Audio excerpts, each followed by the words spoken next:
few days ago, on November 30th, two Hamas gunmen opened fire in Jerusalem, and they injured several people, killed three. They were at a bus stop during rush hour, and it came on the seventh day of the truce between Hamas and Israel, and this was not great overall for the implications of it.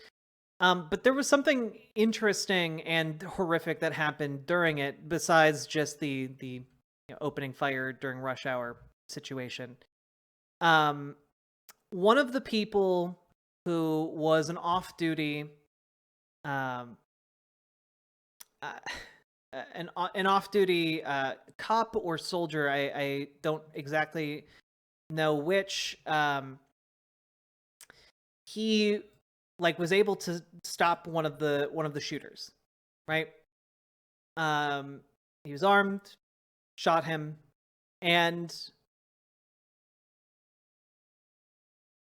there's now a video going around of this man who, again, had just stopped two Hamas agents in Jerusalem. He throws down his weapon and puts his hands up, and IDF troops show up and kill him. So it's a 40-second long video, and it is hard to watch, but it's very interesting to me because in a lot of the press around this, he's being labeled as the fourth victim of the Jerusalem terror attack.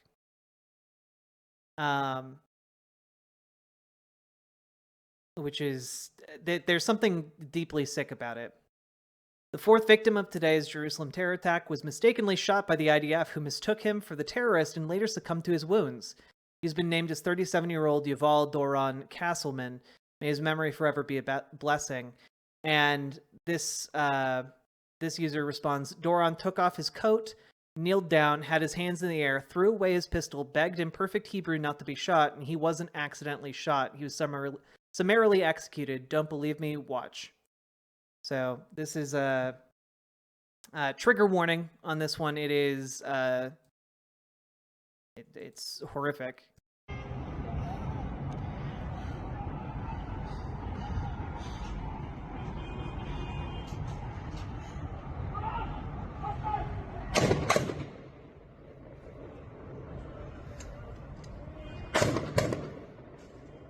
רפאל, הוא מת, הוא נפל, הוא מת. They just execute him and let him bleed out.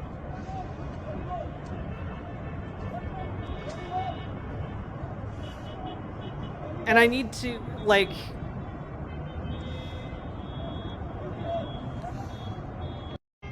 he died later from his injuries, but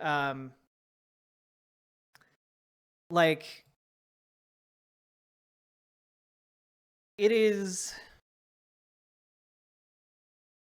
something we need to talk about here, is that not just the brutality of the IDF doesn't just apply to Gazans or Palestinians in the West Bank. It applies at home too. And I wanted to show that to you guys specifically to hammer home the point that the IDF just is this fascistic force. You know, that they don't care about the facts. You know, these soldiers are responding to a mass shooting incident. They don't care to find out if this guy was involved in it or not. They just think, oh, he looks Palestinian. He looks wrong. So we're just going to shoot him, even though he's on the ground, hands up, even though he's thrown away his pistol and his jacket. They know there's nothing else on him. He's shouting at them. don't shoot me. I'm in Hebrew. Don't shoot me. Check my papers. Check my papers. And Sophie, that's the thing, right? One of the things, and I don't dip into Chapo Trap House as often as I used to, but like one of the things Matt Christman would say would be, fascism is kind of colonialism brought home, right? The the IDF and their policing of Gaza, policing, is inevitably something that is going to be brought back and used against the people within Israel, against Jewish people in Israel. Like this is not just an isolated thing. Like part of what everyone needs to understand is that the violence being enacted upon Palestinians in Gaza and the West Bank is inevitably going to shift in some form or fashion domestically to suppress protests, perhaps to suppress judicial reforms. Again, that's been one of the problems plaguing Netanyahu's bid for power here, is that Jewish Israelis were turning up and protesting against his governmental overreach to essentially set himself up as a dictator. Well, it becomes a lot easier to squash those protests if you have a much more militarized police response. This is what we are seeing happen in Jerusalem, and frankly across Israel. Yeah, like I mean, just like a week or so ago, I showed you guys footage of Orthodox Jews protesting in favor of Palestinian rights, and like cops just began sucker punching them. Like this is the colonialism being brought home. Dissent will be punished. Disrespect of the law enforcer will be met with severe violence. Or systemic abuse. This is an ongoing threat to not just Palestinians, but Israelis as well, to everyone in this region. The radicalization of the IDF and of Israel and its body politic inevitably is going to hurt Israelis. And it's so frustrating.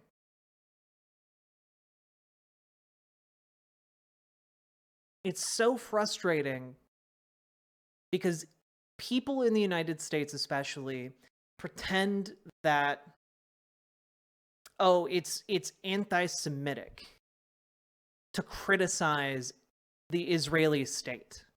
It's anti-Semitic to criticize the Israeli state.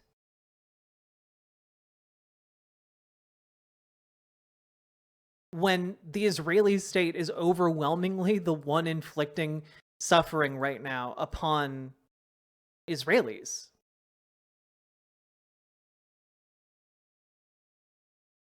And I mean, like, this was just introduced today.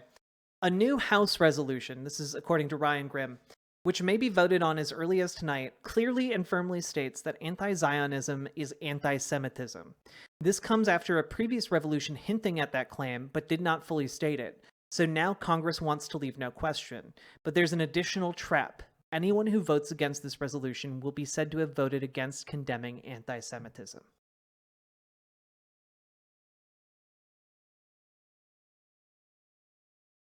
Criticizing the policy of the state of Israel to colonize the surrounding neighbors is now considered anti-Semitic.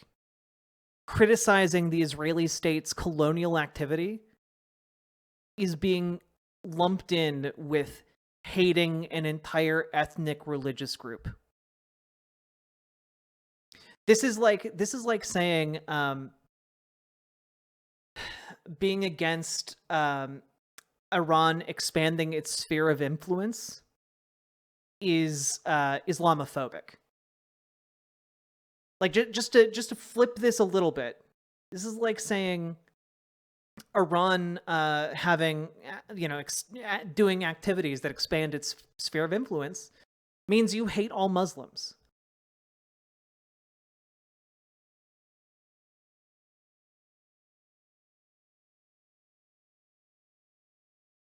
But it's not Palestinians. It's not Palestinians who killed Doron. That was the IDF. It's not Palestinians who are killing over 15,000 other Palestinians. It's the IDF. Palestinians haven't ethnically cleansed the Gaza Strip. That's the IDF's Zionist policies.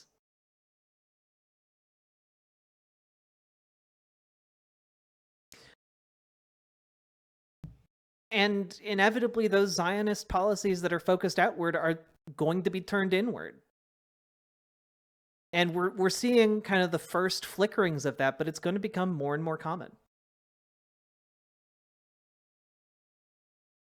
I want to make it clear that the far-right Republicans that support this don't give a fuck about Jews or anti-Semitism. The far-right has been pushing anti-Semitic conspiracy theories for decades, and don't forget that Arabs are also a Semitic people. True, Sophie. But that's the thing, right? Like, even when I try to make the argument and try to make it clear that having this colonial state in the Middle East that is violently trying to expand itself, that is violently trying to ethnically cleanse the areas it controls, when it is violently trying to genocide an undesirable minority,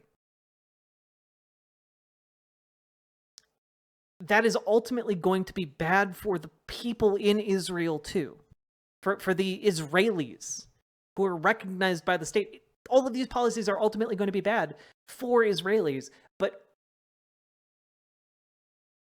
American conservatives don't care about that. Because what they care about is fulfilling ancient prophecy so that all of these people get wiped out anyway. That's what that's fundamentally what they care about. Because that's what their electorate cares about.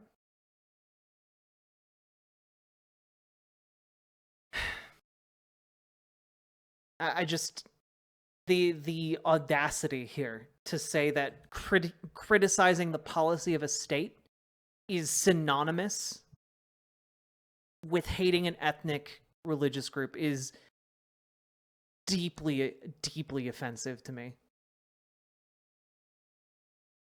It's like people saying, oh yeah, they only hate America because America's a Christian nation, so that they just hate all Christians.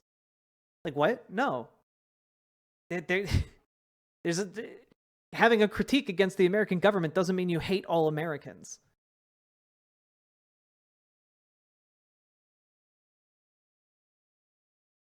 It is shocking how much death cult mentalities have over all of this discourse.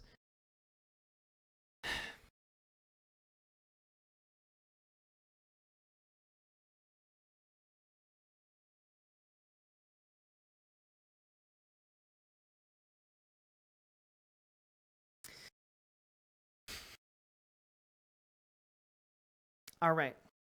Moving on, we're gonna give some updates on the Gaza Strip, so prepare yourselves.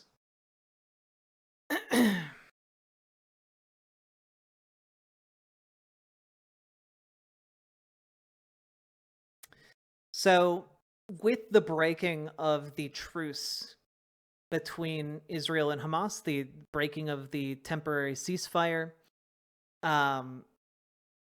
all hell has kind of broken loose on all of Gaza.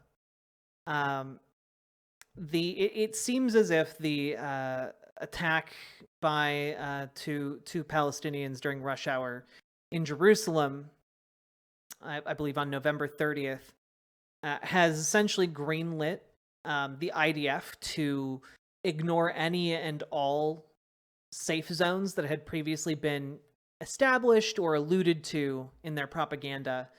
The conflict has now expanded not just to focus on northern Gaza, but they are now focusing on central and southern Gaza. And it is horrific. In the past 24 hours, over 700 Palestinians have died.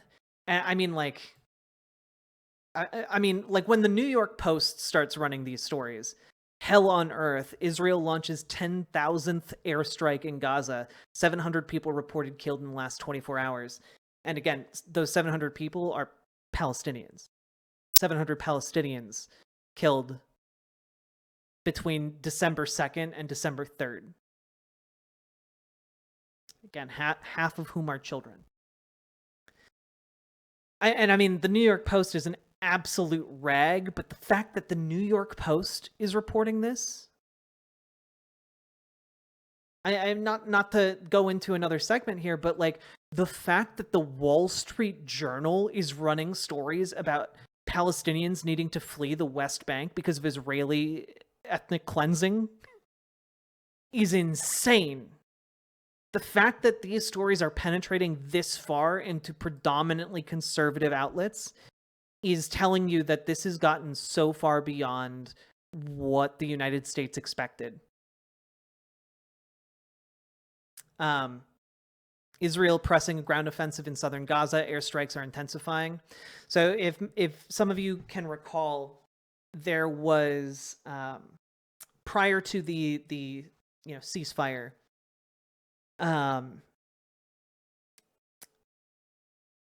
the Israeli military, the IDF, had continually said, Al-Shifa Hospital, that's where the command center is, that's where it is, we know that for certain, etc., etc., etc. Then we learned that they were saying that because the Israelis built the basement of the Al-Shifa medical center and also just assumed that Hamas would be operating out of it. They wound up raiding the hospital, found precious little, and didn't actually accomplish obstructing Hamas at all. Because again, Hamas's leadership is in Turkey, in Qatar. Like they're not in the Gaza Strip. And not only that, but like they leveled almost the entirety of Gaza City. And I think the number right now is that there's an estimated like 80 to 85% of all residential buildings have been destroyed by the IDF. They're trying to get that number up to 100%. And they told all of the refugees from Gaza City, go to Khan Yunis, you will be safe in Khan Yunis. Well, as soon as they went into Al-Shifa and found Jack All, they started saying, well, the other Hamas command center is in Khan Yunis. They're all based up in Khan Yunis. Well, now that the ceasefire is done, sure enough, Israel is marching its entire forces down into southern Gaza in order to attack Khan Yunis. There are no safe zones anymore and again, I use safe zones with air quotes, because they weren't really that safe in the first place. Israel was still bombing them prior to this. But now they're stepping up those bombing campaigns. They're targeting the refugees in order to facilitate their ethnic cleansing campaign.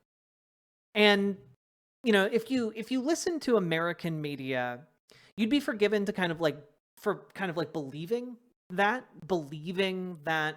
oh, well, they're being tactical. They're being tactical with their strikes.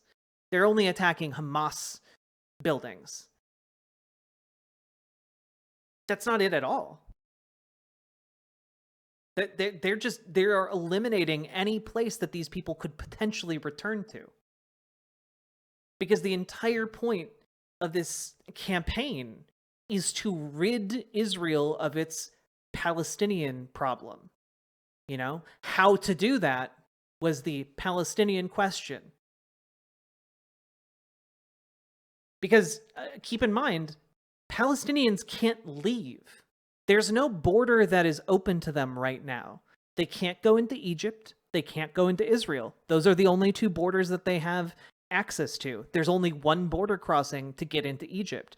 There are, I think, 6 or 7 to get into Israel. All of them are closed. All of them are closed. The Washington Post today, Israel's military pushes into southern Gaza as danger for civilians mounts. Yeah, because there's nowhere for them to go. They are effectively cornered in southern Gaza. Dozens of Israeli military vehicles crossed into southern Gaza, new satellite imagery showed Monday, signaling the long expected beginning of a new phase of Israel's war against Hamas in the densely populated enclave. Honestly, I don't know that they have even successfully killed more than a handful of Hamas fighters. Most of the people who are dying in the Gaza Strip are civilians. Considering I just got news that a Zionist megadonor is making threats at my pro-Palestinian congressperson just because he called for a ceasefire, the megadonor is making obscene demands from the rest of the party to cut off my congressperson. It's bad. Well, no, that's why people like John Fetterman are folding. Like they're made out of wet paper. That's why they're doing like these weird stunts. They're folding because wealthy donors and wealthy super PACs are threatening them with money. They're being threatened by these large donors who are more than willing to fund a pro-Israel Republican.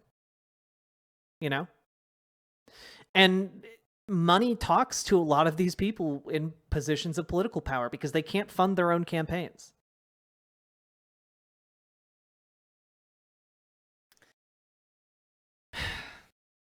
Like, all of the efforts to potentially curb this violence are just not coming to any successful conclusion, largely because of the stranglehold the Israeli state has constructed for itself on the American political apparatus. And yes, Charlie, exactly. The IDF exports the, oppressive occupation techniques that they hone in Gaza and the West Bank. They export them. They export those techniques to America. America pays the IDF to train American cops. Israel's colonialism doesn't just come home in Israel. It also comes home in the United States.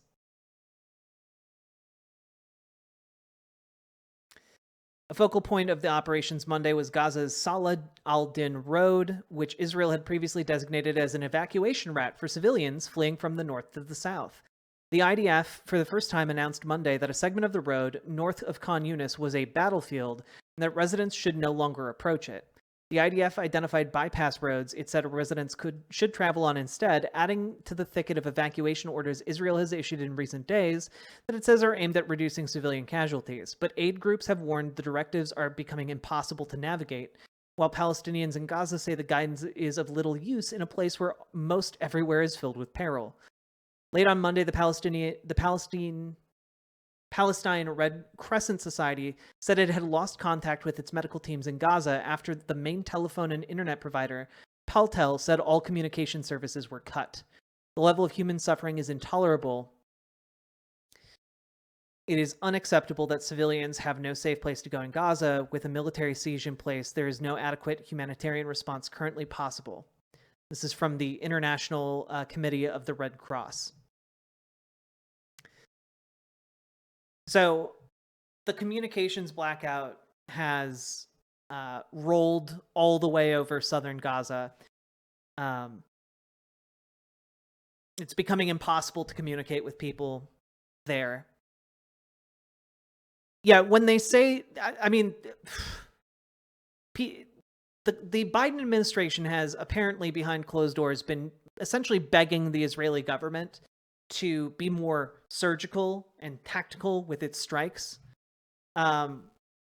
Netanyahu effectively went on in like some recorded behind closed doors meetings, apparently basically bragged to his Likud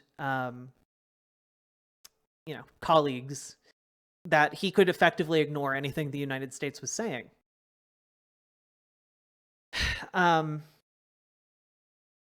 And they're not going to be more surgical with their strikes. Like that's just, it's clearly not happening. Especially given the loss of life we've seen in the last couple days. And well, yeah, exactly. That's just the thing Mithril missed. The Israeli government, and I've been saying this since the beginning, the Israeli government is going to kill men, women, and children, regardless of whether they're combatants, and then just classify them after the fact as combatants. And I mean, I don't know how to convince people who are set against this that this is or set in favor of this type of military intervention that has been going on. I don't know how to convince them that this is just wrong on every conceivable level. I mean, this is yesterday. Israel says its ground forces are operating across all of Gaza.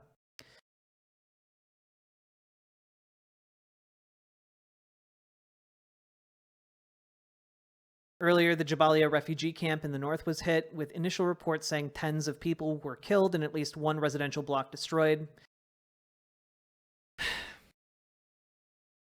About 300 people were reported to be sheltering in the vicinity of the latest strike. I mean, it's just, I mean, here's a map. They're moving down. There's really no further southern city that people can go to except for Rafah. But I mean, it's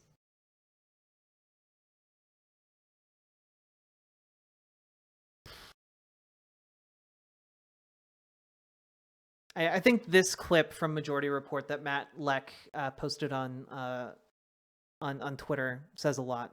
I found it very difficult to resurrect alliances it had at the beginning with social democratic forces, with democratic forces, not to mention movement on the left. The reality on the ground was too evident for people with a modicum of decency or belief in human rights and justice to say, I'm a supporter of Israel today. Israelis, by the way, lived under the illusion that what happened in the 7th of October erased it all. It's amazing to read the Israeli analysis here. They really believe that they are absolved from everything they have done in the past and have an absolution for what they're doing now. And the whole discourse about Israel is going to change. No more colonialism, no more settler colonialism, no more apartheid like Amnesty International suggested. They really believe that it almost was a painful, horrific event that enables Israel to fight more successfully the moral battle. Of course, they're totally wrong. Yeah, I mean, like, what we're seeing right now is essentially Netanyahu acting upon like some of the worst retaliatory instincts. We're seeing the IDF being commanded by the same instincts that led a lot of people post 9/11 in the United States to just be like, oh yeah, we should just glass the Middle East. Yeah, just nuke them. Except in this case, like, the IDF is actually acting upon that. They're acting upon the impulse to just kill all of them. Like, and not to say that the United States reacted well. Like, we occupied Afghanistan for 20 years. We killed hundreds of thousands of civilians. But, like, we're seeing a systemic elimination of Palestinians in the Gaza Strip and in the West Bank. It is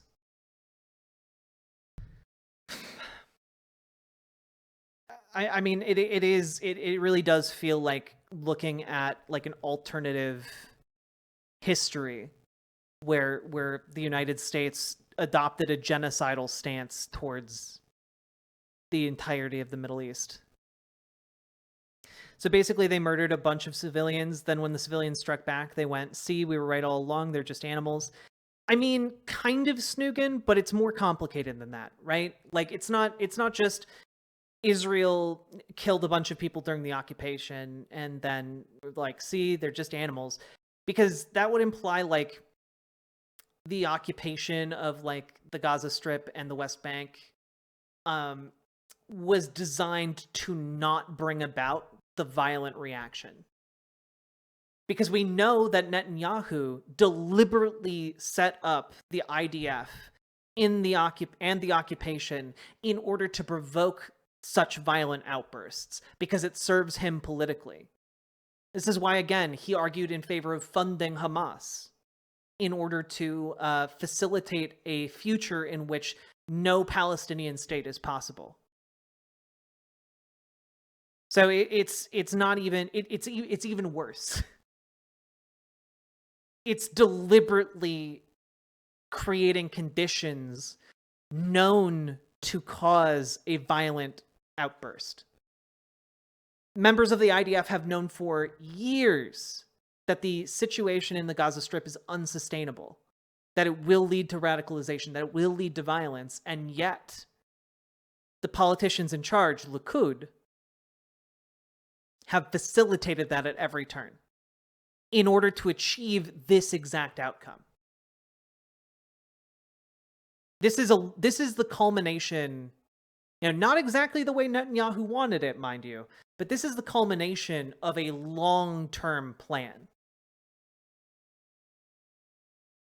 It is a long-term plan that plays into their settler colonial narrative, that they're civilizing the area.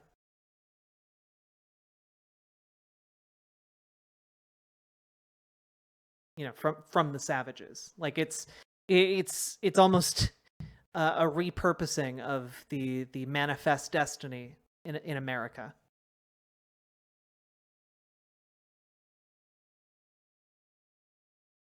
And I just have to, Ryan Grimm, just finding amazing stories here. This is from just a couple days ago.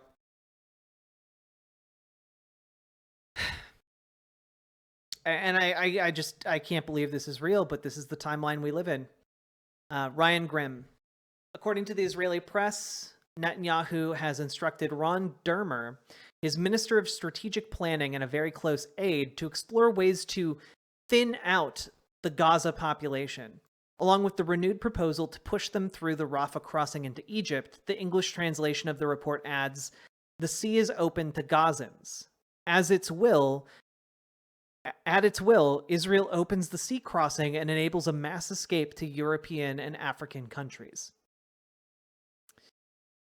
And this is the translated text. The Prime Minister's plan for the citizens of the Gaza Strip, the direction out. The emergency government broadcasts uniformity regarding the resumption of fighting, but regarding the day after, the story is different. Besides the issue of control of the Strip, a plan formulated by Ron Dermer at Netanyahu's request, which examines ways to thin the population in Gaza to a minimum, in addition to the issue of control of the Strip, is also expected to cause controversy, considers it an unrealistic fantasy.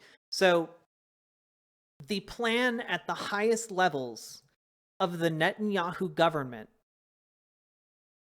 is to kill so many Palestinians that the remainder are more palatable for Egypt and European and African nations to accept as refugees.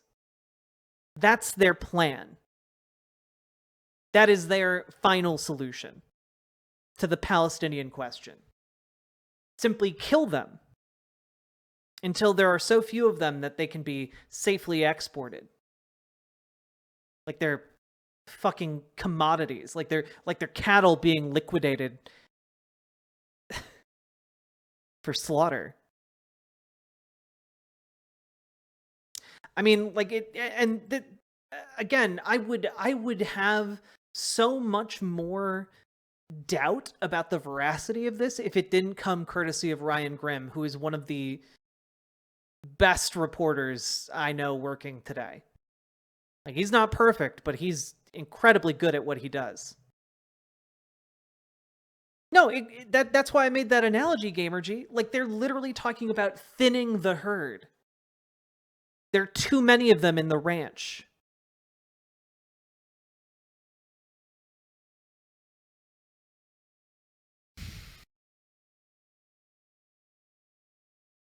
It is unspeakably evil what Israel is doing to the Palestinian people right now.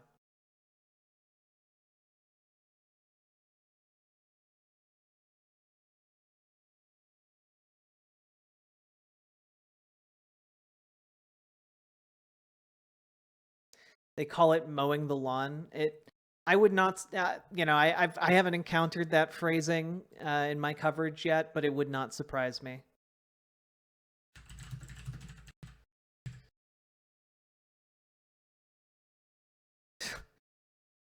Yeah, no. Yep. You can just Google mowing the lawn Israel. Mowing the grass is a metaphor used to describe the strategy of Israel against Palestinian militants in the Gaza Strip. Except that it's been expanded from just militants to all Palestinians.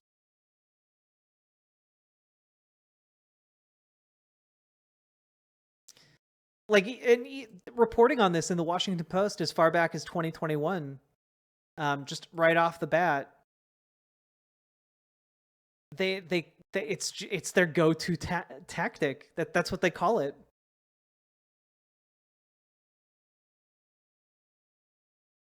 I mean, like, talk about dehumanizing your opponents. Like, they.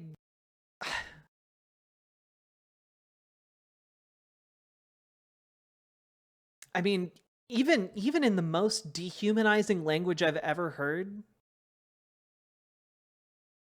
people are still compared to like animals or insects or something. I have never heard people referred to as grass or weeds before. Absolutely disgusting.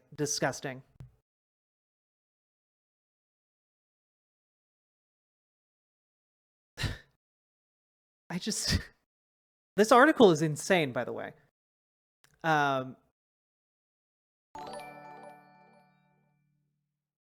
found that I had become white and decided to do something about it. Peluvius, thank you very much for getting a tier 1 sub. I appreciate it. Just like mowing your front lawn, this is constant hard work. David M. Weinberg of the Jerusalem Institute for Strategy and Security wrote for the Jerusalem Post this week, if you fail to do so, weeds grow wild and snakes begin to slither it around in the brush.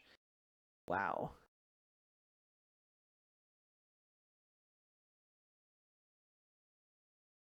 Zahava Galon, a former lawmaker with the leftist Meretz party, wrote for Haaretz that the strategy results in a perpetual war that forgets human beings are also able to talk, not only to carry a club. I mean, like, they're. I feel like this 2021 article is just incredibly prescient to what we've been seeing and what this strategy is. I think the powers that be in Israel realize that they can't mow the lawn forever. It is absolutely genocidal language. It is extraordinarily genocidal language. I mean, the fact that you have Netanyahu literally talking about Palestinians as if they're cattle, talking about needing to thin them out, which is just mass slaughter, by the way. To clarify, we're talking about mass slaughter of human beings. Genocide. It is genocide. You have the leader of the country calling for the mass slaughter of Palestinians.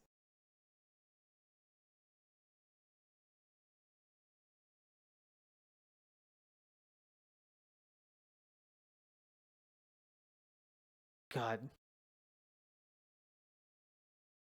And again, just to revisit this one, this is literally like, oh, you can't get into Egypt. Well, just get on a boat and sail across the Mediterranean until you find some place that will take you. Otherwise, we'll kill you here.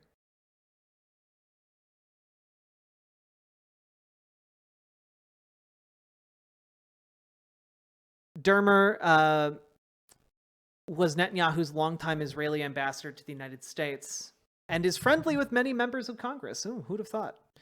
Let's read this entire article, shall we?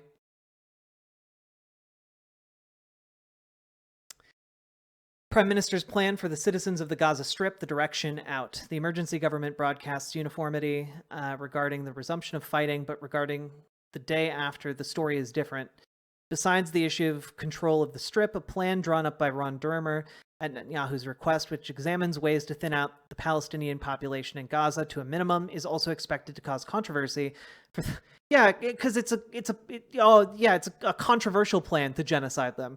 For the prime minister, this is a strategic goal. The top of the security considers it an unrealistic fantasy.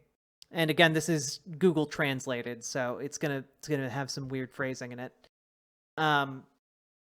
Throughout the days of the ceasefire in the fighting in Gaza, the war cabinet ministers, and in fact all the government ministers, made sure to emphasize that it was a temporary ceasefire.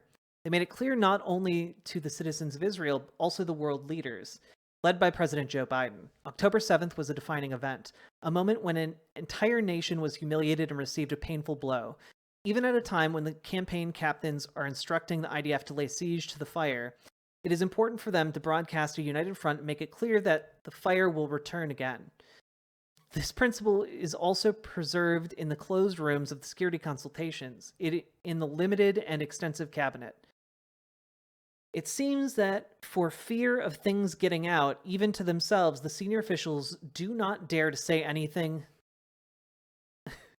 And yet, despite the uniform front and the consistent line, it is possible to recognize in the nuances the difference between the leaders of the war.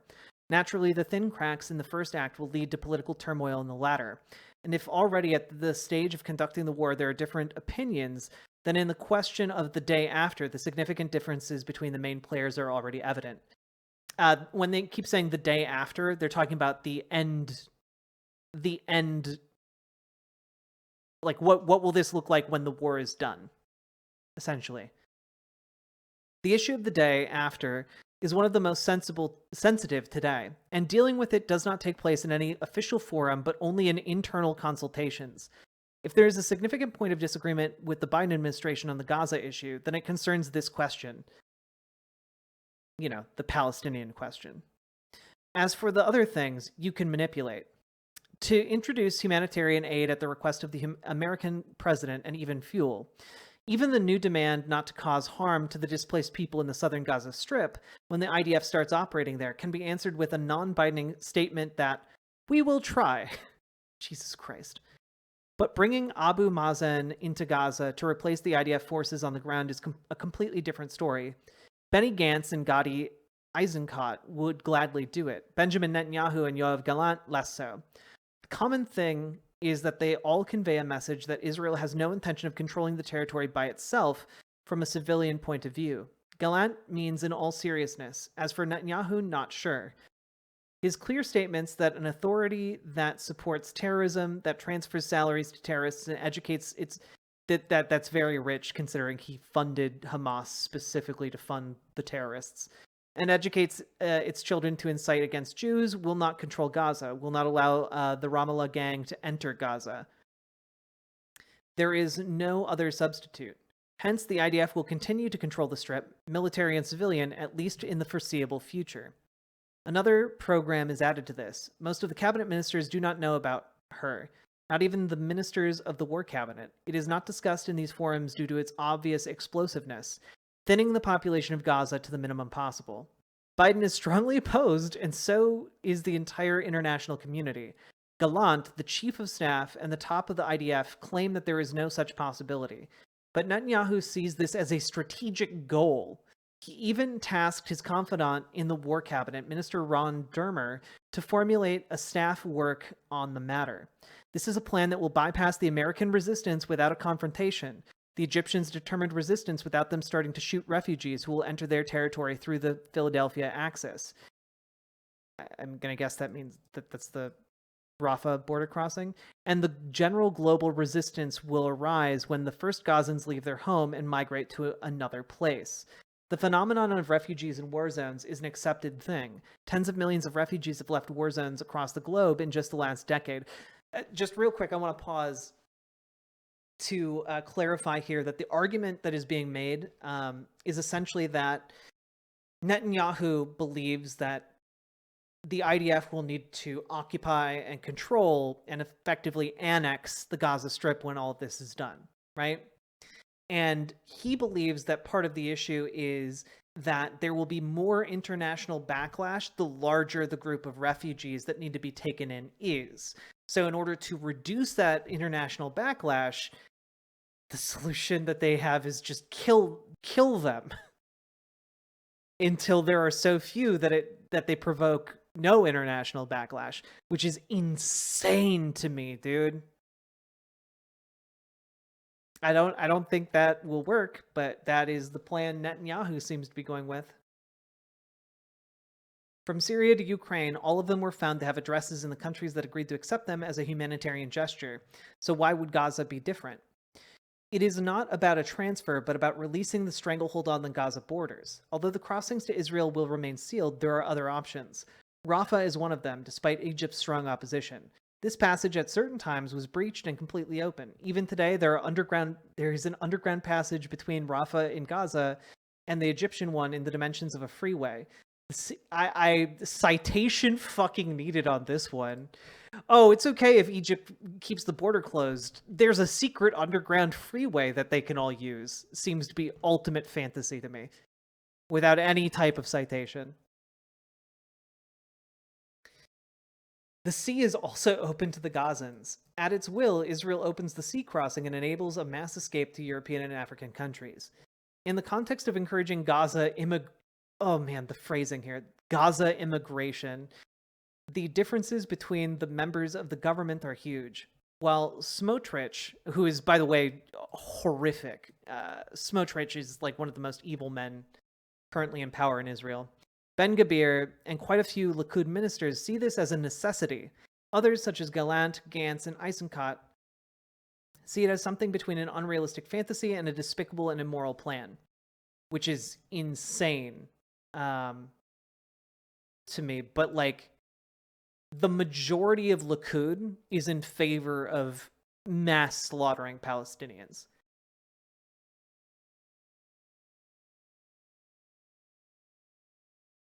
When the Likud ministers and others are asked if they are certain that after the ceasefire the fighting will resume, they all reply that there is no public mandate for any elected official to end the war now. The public is on fire, they say. The soldiers inside are at the peak of motivation.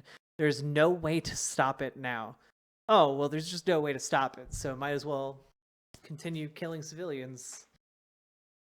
There's no more bleak answer than this. A leader should not only listen to the whisper of the public's heart, but should be one whose heart is burning within him regardless of the surrounding mood. To feel this immense humiliation, the unimaginable pain, and the feeling of revenge, the necessity to make amends and raising one's head, these feelings should flow through his veins, be pumped into his lungs with each and every breath from the moment he gets up in the morning until the sleepless nights of the night.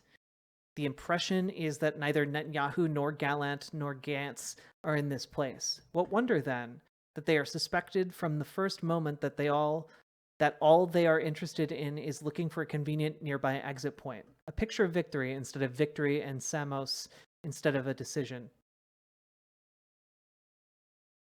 So they're just admitting they've lost control of their own bloodlust? Kind of, yeah.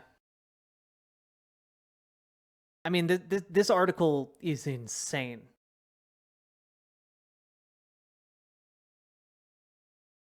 God.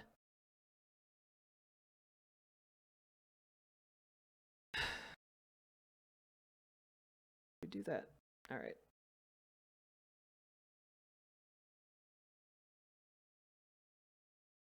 Before voting in favor of the hostage deal in the government, Smotrich asked to speak with Netanyahu privately. I say this as clearly as there is. I made it clear to him, we cannot stay one moment in the government if the war does not resume. Netanyahu replied to Smotrich that he thinks, like him, that fighting should be resumed. The minister of France was not impressed and clarified that his party will not be able to stay in any case and in any situation if the fire is not renewed. Only after the point was clear did he sit down and vote in favor. From now on, everything by the book. 2 weeks after the beginning of the school year, the agreement between the Ministry of Finance and the teachers' organization was signed, and the large strike in high schools was stopped. The vacation schedule... What? Did we just, like, weirdly hop into another article? Ministry of Finance...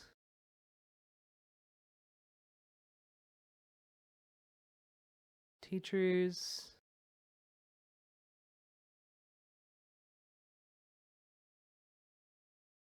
Okay. So basically, the Minister of Finance doesn't like big change, and they're trying to reform education. They were in a tiff with the teachers. After a campaign of propaganda and sweeping support during it from major media outlets, Benny Gantz from the coalition also announced that he would not agree to approve a budget that does not include the cancellation of coalition funds. Wait. No, this seems... I'm very confused. Did we like quantum leap into a new article?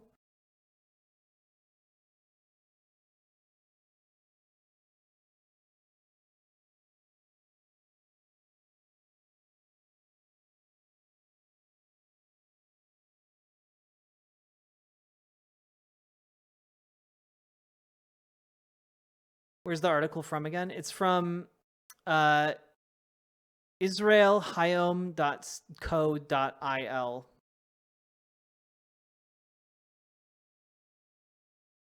Again, directed to it by Ryan Grimm here.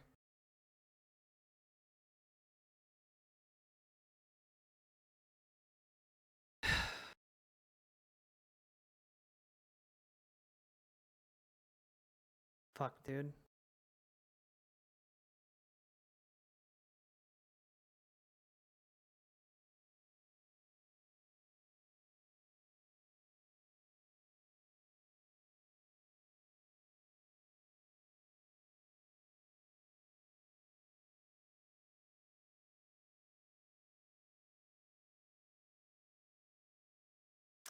Okay, so I think what this is talking about, and again, this is difficult for me to parse because of the translation. I think basically the Minister of Finance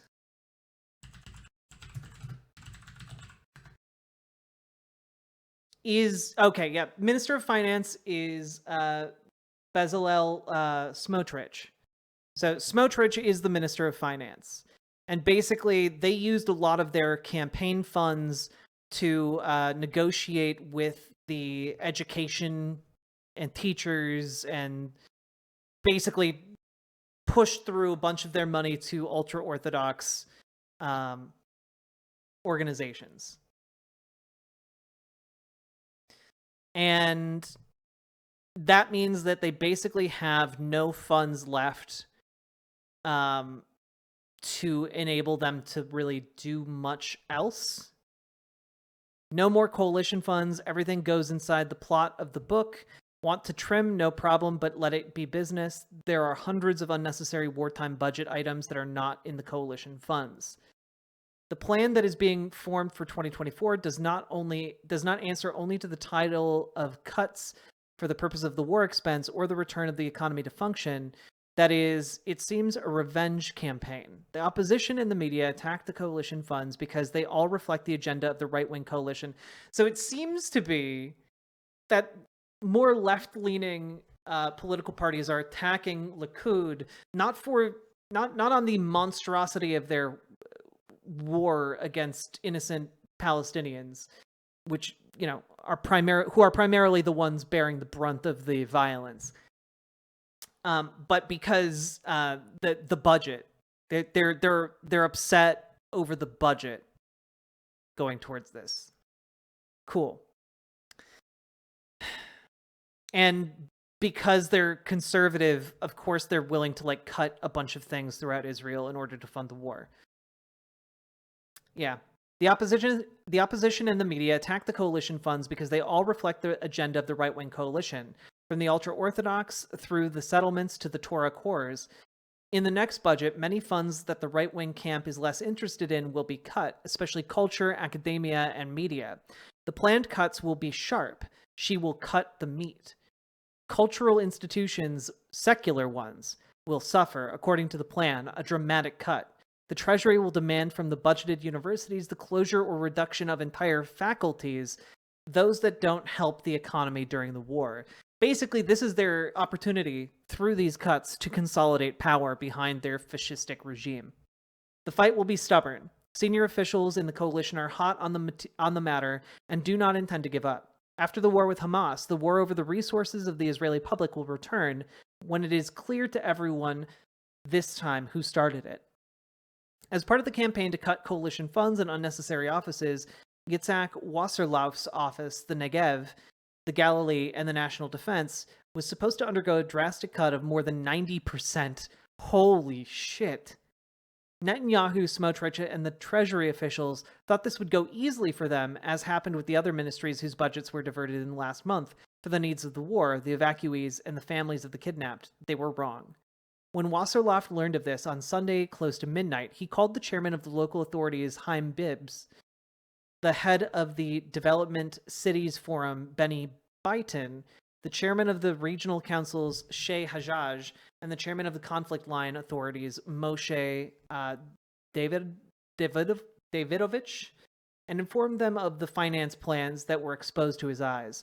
More than that was not needed. Bibbs and Beaton decided to mobilize all the mayors and began to sign them all in the wee hours of the night on a call to stop the cuts in the office that helped the local authorities more than any other office since the outbreak of the war.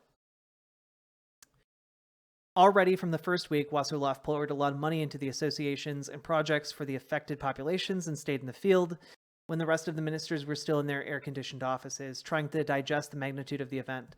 While the signatures were being piled up and sent directly to the Ministry of Finance, Wasserlauf was summoned to a hurried consultation with the heads of the Treasury. When the negotiations ended, there were 121 signatures on the table. Arachnid, thank you for subscribing. Including Tel Aviv Mayor Ron Holdai. The Treasury only begged him to calm down the angry mayors. The planned cut would have left the ministry with a budget of NIS 4 million. 3 hours later, it ended up close to 200 million. Jesus. I mean, like, this is right. What we're reading here is a fascistic power grab predicated on, oh, we need those resources for wartime. We need those resources for wartime. And we need those resources for wartime specifically so we can thin out the Palestinians so that other nations can take them and then we can annex the territories. Like that's what this article is about.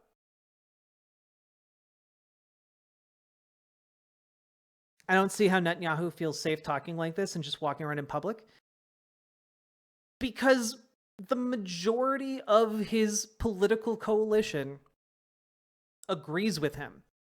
Even if someone were to take Netanyahu out, even if that were to happen hypothetically, there is nothing that anyone could do to stop one of his ideological clones from being put in place. You know, like like the Minister of Finance, for example, moving up. I mean, like, the majority of Likud, the majority of Likud's politicians agree with Netanyahu. There's just nothing. There's nothing to do there.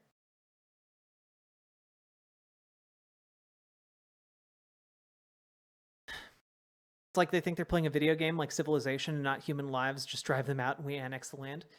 Yeah, I mean, it's telling that, again, half this article was about the finance of the war and how most people within Israel are focused on that. And it's just like, what we're seeing there is Netanyahu and Likud consolidating power around themselves in the military when they're on the verge of trying to pass judicial reforms that will eliminate effectively any type of democratic balance of power in their state apparatus. Do you think that after they get rid of Palestinians, they would start targeting the Jewish population who aren't the right kind? I mean, Zakina, yeah, there are already laws on the books within Israel proper that target specifically like Arab Israelis. Like there are already laws in place that would do this. I would expect like an escalation of those laws.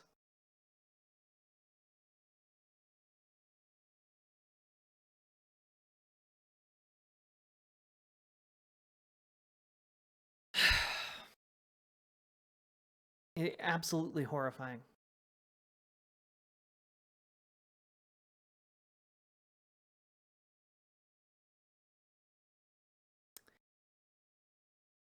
Okay, and we also need to talk quickly about West Bank, the occupied West Bank.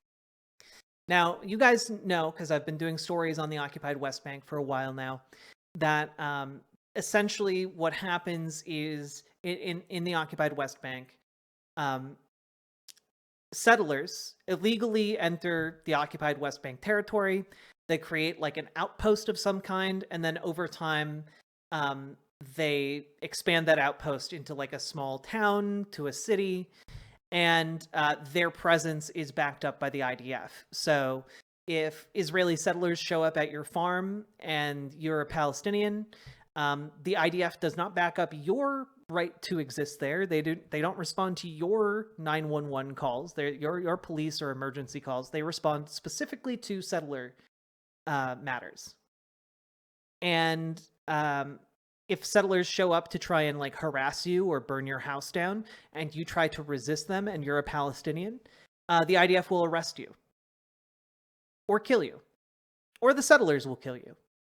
So basically what has wound up happening is just an ongoing, slow-rolling terror campaign against Palestinians in the West Bank. And I know I showed this earlier in a different segment, but I'm going to show it again, and we're going to go over it a little bit. But the fact that you are getting these stories now in the Wall Street Journal, one of the most conservative like outlets in America, is insane. Palestinians in West Bank flee after settler violence. We were forced to leave. Since the start of the war, around 1,000 Palestinians living in the West Bank have left their homes. And again, this story starts out in Zanuta, which is a place that has just been a constant barrage for Israeli settlers to try and force entire villages to flee. And in a rare showing of, I guess, backbone, the Biden administration is at the very least imposing a visa ban on Israeli settlers. So I don't exactly know how this would ever be enforceable, but the fact that it even is being discussed is somewhat heartening. Anthony Blinken, the U.S. Secretary of State, in his meeting with Benjamin Netanyahu, the Israeli Prime Minister, and his war cabinet have let them know the United States will take its own action against the undisclosed number of individuals. So I guess using American intelligence, they would compile a list of settler colonial extremists who would not be allowed into the United States. Which is good, I suppose, because again, a not insignificant number of Israeli settlers are also American citizens. You know, there's that famous video of the guy from Brooklyn stealing a Palestinian's house, saying, "Well, if I don't do it, someone else is going to steal your house. Sucks to suck." It's just insane.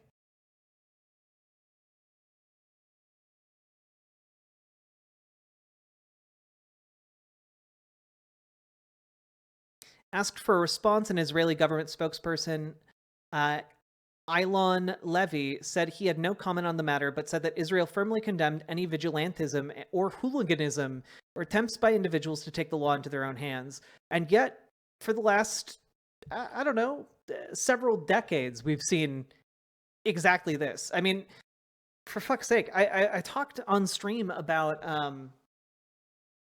the wedding of hate, where like Israeli settlers were stabbing pictures of dead Palestinian children who had had their families, or who had themselves like burned alive.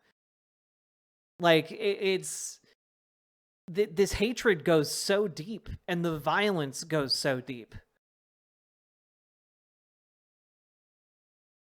I like the idea that like the IDF takes these matters very seriously. We've seen the videos from occupied West Bank, from Israelis in the occupied West Bank. We've seen the videos.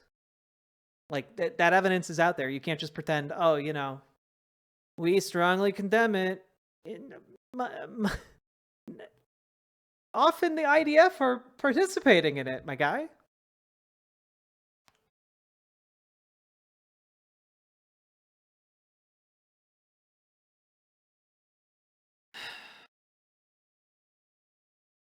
And just as kind of a final nail on this, I know that there are a lot of conservatives out there, and a lot of conservative Christians out there, who tend to not care about Palestinians because they just kind of lump them all in as, oh, they're Muslims. They're so different from you and I. You know, they'd see a gay person and just behead them instantly. You know, Palestinians are just basically a different kind of animal from a real human. And just in an attempt to humanize Palestinians, because they are human beings who are suffering and dying. Bethlehem in occupied West Bank will skip Christmas festivities this year.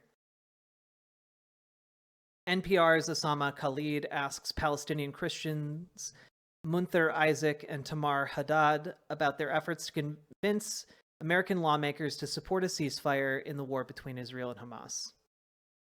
And folks, if you're not a Christian, you'll be forgiven for not knowing this, but Bethlehem is largely considered a very holy location for Christians due to the fact that Christians believe that to be the birthplace of like the Son of God. And the fact that this violence and this occupation are becoming so oppressive that even Christmas will not be celebrated in this city is pretty mind-boggling.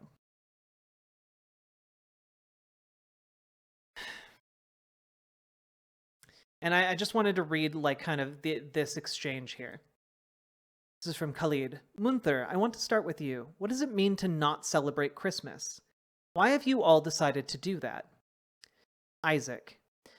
Because it's impossible to celebrate when our people are going through a genocide, and we're sending a message, enough, enough. We hope this war ends as soon as possible. Khalid. So no lights, no decorations?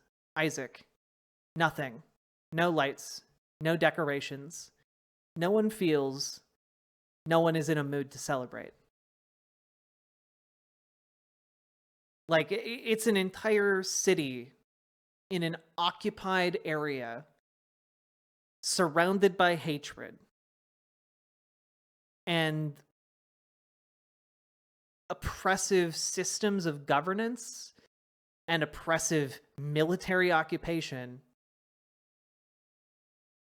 and they are foregoing the celebration in order to try and drum up some amount of support for Palestinians around the world, to remind other Christians that there are people like them there.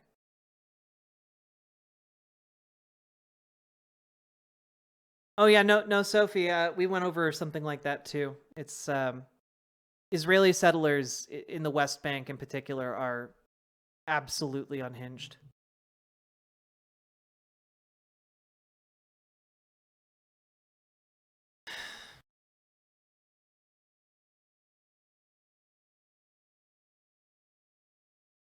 I know you all sent, and this is Khalid, I know you all sent a letter as well to President Biden. Can you read us just a short excerpt from that letter? I want people to get a sense of what your message was.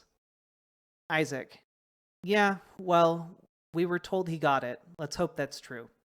The letter was written by representatives, as I said, of the churches in Bethlehem, Orthodox Catholics, Armenian Assyrians, Melkites, and Lutherans. And I have the letter with me. It begins reading. For years, as followers of Jesus, we have called for peace that is based on justice. This land has been crying for peace and justice for 75 years. It is time justice is served. It is time everybody can live with dignity in this land. The Palestinian and Israeli children deserve to live, hope, and dream. Dear Mr. President, there can be no peace and security without justice and equality. There can be no peace and security without equal rights for all. Siege, violence, and war cannot bring peace and security. A comprehensive and just peace is the only hope for Palestinians and Israelis alike.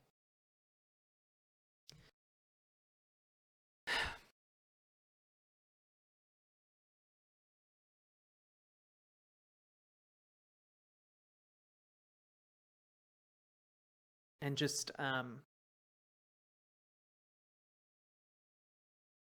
here's the end. Here's just the ending exchange, which I think is very illuminating.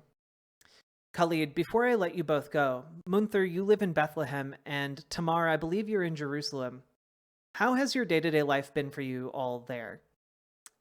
Tamar Haddad, I mean, in Jerusalem, when the 7th happened, I'd say I haven't left my house for a month and a half because it did not feel safe. Mostly because there are settlers who are attacking Palestinians. And a lot of killings also happened, even in the West Bank. And I'll let Pastor Munther talk about that. Isaac Munther. Yeah, it's been really terrible in the West Bank since October 7th. A massive wave of arrests of Palestinians who've been put in administrative detention without trial, an extensive siege, and checkpoints on every town and in every Palestinian area. Actually, this is something we raised in our visit with policymakers, that while the focus is on Gaza, there has been so much military raiding and so much settler violence in the West Bank, to the extent that it's become really dangerous for us to walk from one place to another.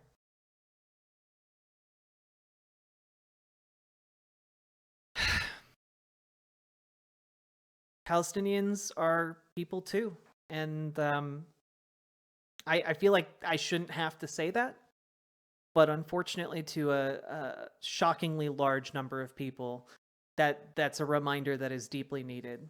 And I hope, whether you're Jewish, Muslim, Christian, or atheist, whatever, you'll say a few words to your God or the universe to help bring about peace in this region, because we need every bit of help we can get from wherever we can get it. So, heavy stuff today.